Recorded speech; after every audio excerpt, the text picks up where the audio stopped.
ऐसे ही जो परम तत्व को जानने वाला है वो कहता है संसार पूरा हो गया, जीने की कला तो भाई। ओम नमो भगवते वासुदेवाय। ओम नमो भगवते वासुदेवाय।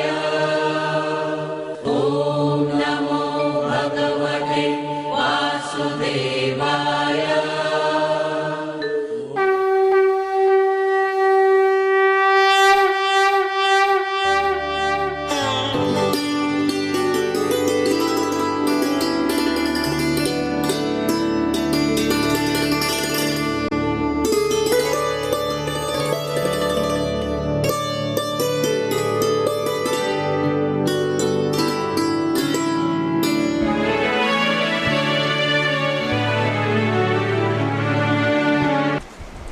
अगर मैं व्यवहार में लाऊं तो मैं दूसरे के पैसे को ऐसा समझूं जैसे मैं जो उसका खून पी रहा हूं।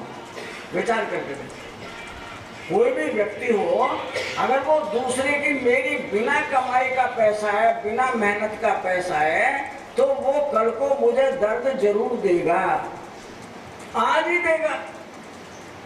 कि जब तक वो पैसा मेरी मेहनत से परे का मेरी जेब में आया, मेरी बुद्धि बिगड़ गई, इसको वहां खर्च करूंगा, वहां खर्च करूंगा, ऐसे करूंगा, ऐसे करूंगा, तो पहले नंबर पर ही उसने अपना काम शुरू कर दिया।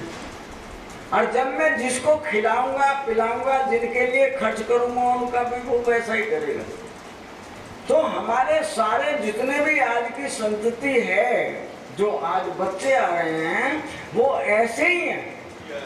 वो पैदाइशी ना झूठ से परहेज करते, ना चोरी से परहेज करते, और माँ बाप के सामने लंगोटा कस कर खड़े हो जाते हैं। बता क्या करेगा हमारे? तो परिणाम हमने ही दर्द को बोया है कि हमने उनको ईमानदारी की, मेहनत की कमाई नहीं खिलाई। जो पैसा मेहनत का होता है वो आदमी बड़े सोच समझ के खर्च करता है, और जो बिना मेहनत का है, झूठ से, धोखाधड़ी से, वो कैसे ही भी आया है, वो तुम्हारी बुद्धि को नहीं, घर में रहने वालों की बुद्धि को भी मलिन करता है। तो मैंने परमात्मा की चर्चा को सुना नहीं, और सुना था तो जो उन्होंने समझाया और मैंने माना, मैंने उस पर आचरण नहीं किया। अगर मैं आचरण करता तो मैं ये समझ गया होता कि जो मेरे परिवार के सदस्य हैं वो 10 हो, 15 हो, 20 हो, मैं उन परिवार का मुखिया हूं। और मुखिया जो होता है सारे परिवार का संचालन करता है, अर्थात उस परिवार का भगवान है। वो न्याय करता है, छोटे को भी देखता है, बड़े को भी देखता है। किसी पे चप्पल नहीं, किसी पे पहनने को कपड़े नहीं, किसी पे आभूषण नहीं, घर में खर्चे के लिए सामान नहीं, उसके पास खुद के पास नहीं होता। अपने कपड़ों के, खाने के, पहनने की परवाह नहीं करता है, लेकिन परिवार के सारे सदस्यों की देख रेख के लिए वो अपना जीवन गंवा देता है। क्यों? ये सब मेरे परिवार के सदस्य हैं। तो उनसे मोह के कारण, यानी मैं इनको कैसे राजा बनाऊं, कैसे मैं इस समाज के अंदर चमकूं, कैसे मैं ऊपर उठूं, उसके लिए वो बुरे काम करने से कोई ऐतराज नहीं करता है। उसे पता है ये काम गलत है, फिर भी वो गलत को करता है। क्यों? मुझे मेरों से ज्यादा प्रेम है। मेरे जो हैं वो चाहे कल मुझे दर्द देंगे, लेकिन आज मैं उन मेरों के लिए कोई कसर नहीं छोड़ना चाहता। इस लंका के बाजार में जो अच्छे कर्म हो चाहे बुरे कर्म हो, सबको करने में कोई परहेज। और वे ही कर्म जो मैंने आज किए हैं वे मेरे जुड़ते हैं। जैसे दो काम हो जाते हैं साथ साथ। संसार में काम किया तो मेहनत करके धन आ गया घर में। दूसरे जिन कर्मों के कारण मैंने वो धन संग्रह किया था ना, वे सारे कर्मों के फल मेरे भीतर हैं, जिसको मैं चित्त कहता हूं। यानी दोनों चीजें हो गई। घर में परिवार का गुजारा हो जाएगा, तुम चोरी कर लो, किसी के बैल खोल लो, किसी के यहाँ ठगी कर लो, तो जो तुम लाए हो वो पैसा भी घर में जुड़ता हुआ दिखता है, लेकिन जिन कर्मों के तुमने कर्म करके उस धन को पैदा किया है, लाए हो, वो भी संचित हो रहा है। वो जो संचित है वो मेरे चित्त में पड़ा है। परमात्मा कहता है कि जो तूने एक कदम भी यहां से यहां तक रखा उसका परिणाम निश्चित है। तो मेरे जो कर्मों के फल हैं उन्होंने मुझे दर्द दिया, मुझे दर्द नहीं मिला, बल्कि जो मैंने कल किए थे उनके बदले में आज भोग रहा हूं। और आज कैसे करूं ये मैं नहीं जानता। भगवान कृष्ण अर्जुन को समझा रहे। अर्जुन से कहता है, अर्जुन तू अपने भाग्य का निर्माता है, अपने भाग्य को कैसा लिखना चाहे वो लिख ले। यानी अर्जुन को नहीं कह रहे, हम सबको कह रहे हैं कि तुम अपने अपने भाग्य का निर्माण स्वयं कर रहे हो। अगर तुम चाहो तो अपना अच्छा कर्म लिख लो। अच्छा कैसे लिखा जाता है कि मैं जितने भी कर्म मुझे अच्छे नहीं लगते वो दूसरों को भी अच्छे नहीं लगते, मैं उनसे परहेज करना सीख जाऊं। और वो कब सीखूंगा? जब मैं सत्संग में जाऊंगा। यानी जो कल का है वो आज भोगना पड़ेगा। अगर भोगना ना पड़ता तो राम को वनवास नहीं होता। जो कल के किए हुए का परिणाम नहीं भोगा जाता तो राजा दशरथ को घुट घुट कर मरना नहीं पड़ता। जो राम जैसे, दशरथ जैसे राजा रात दिन संतों के बीच में रहे, उन्हीं के कहने के अनुसार सारे राज्य को चलाया, लेकिन उसके बाद भी मोह आ गया। मोह के कारण मुझे घुट घुट कर मरना पड़ रहा है। और संत कहता है, तुम जब आए थे तुम अकेले थे, तुम किसी को साथ लेकर नहीं आए।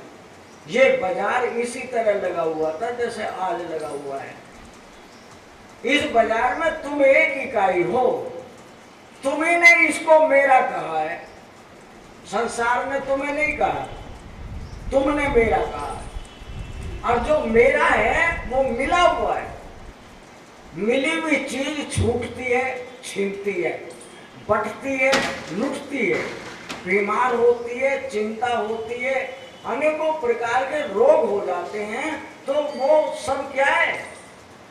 वही मेरे दर्द का कारण है। मैंने उसकी दर्द की दवाई की नहीं। मैं सुनता रोज हूं, पढ़ता भी हूं, उन सारे महात्माओं की बात को मानता भी हूं, लेकिन मैं किसी भी बुरे काम से परहेज नहीं कर पाया। तो परमात्मा कहता है, दवाई खाते रहना, परहेज मत करना, रोग बना रहेगा, राम का नाम भी बना रहेगा। यानी संसार जो है, भैया भतीजे चाचा ताऊ सब नाते संबंधी बने रहेंगे। और परमात्मा का नाम जब तक तुम सुन रहे हो, अशांति तुमसे दूर रहेगी। लेकिन जो जन्म मरण है, जो सबसे बड़ा दर्द है, उससे तुम नहीं छूटोगे। उससे छूटने का मतलब है, इस संसार की माया नगरी के जो दर्द हैं, मुझे उनसे परहेज करना पड़ेगा। राम मेरे करीब आ जाएगा। राम करीब आएगा तो संसार की कोई बीमारी नहीं। मैं तुम्हारे सामने बैठा हूं। 11 साल से पहले मैं गृहस्थ में घर में रहता था, मुझे सारी बीमारियां होती थी। अब मैंने घर जब से छोड़ा है, आप लोगों की सेवा में आया हूं। ये भगवान की विशेष कृपा दृष्टि है कि मेरा कान भी तत्ता नहीं होता, बीमारी नहीं आती मेरे पास, और सब राम ने ले ली। तो मैं उस राम को भूल जाऊं जो सारी बीमारियों का, सारे दर्दों का, सारे जमा दुखों का मालिक है। मालिक मैं बन गया, दर्द मुझे होगा। और मालिक राम बन जाए तो दर्द राम को होगा। लेकिन मैं राम को नहीं मानता, मैं तो अपने बेटे को, पोते को, बहू को, अपने धन को, अपने मकान, गाड़ी, मान प्रतिष्ठा को मानता हूं।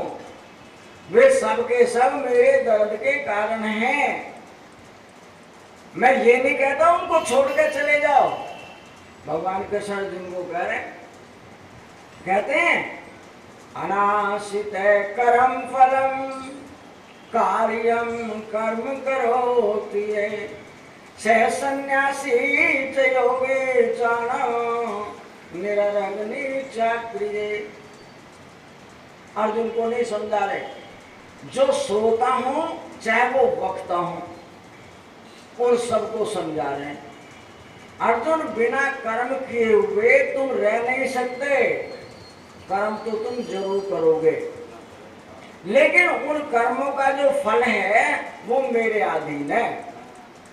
तुम कहते हो मैंने तो खेत में ईंट बोई है, बिल्कुल सही बात। ईंट बो गई, खाद डाला, पानी दिया और बहुत अच्छी खड़ी है।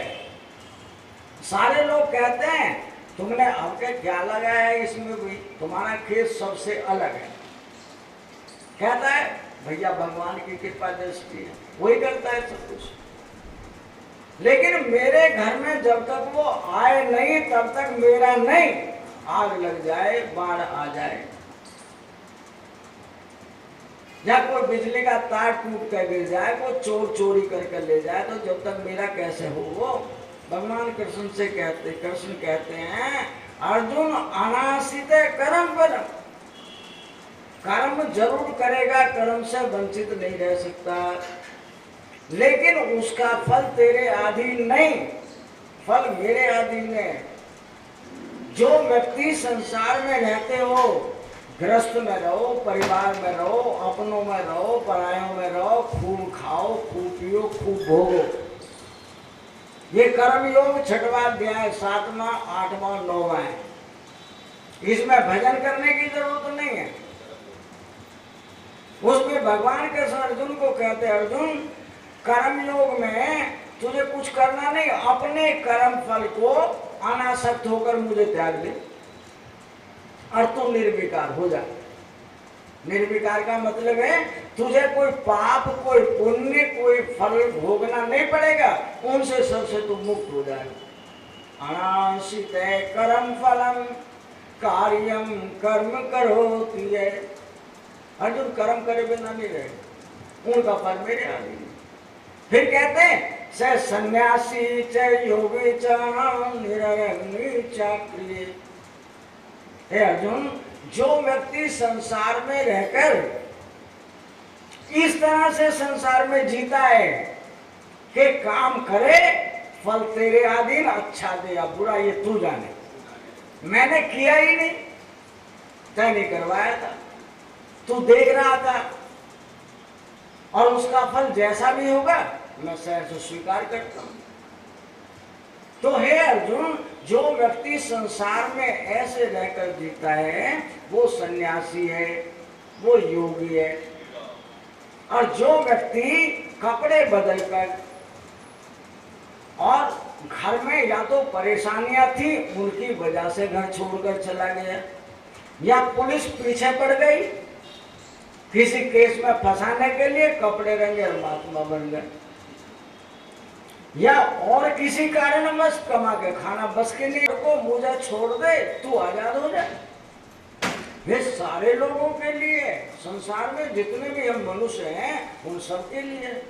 लेकिन हम जब वक्त पड़ता है, कितना ही ईमानदार व्यक्ति उसकी बुद्धि भी जो है बिगड़ जाती है, वो कहता फिर मारा रख ले, कोई फर्क नहीं पड़ता है उसको। नहीं, हमारे संतों की बुद्धि बिगड़ गई। हमारे महात्मा कहते हैं एक आश्रम वृंदावन में बन गया कि ऋषिकेश में और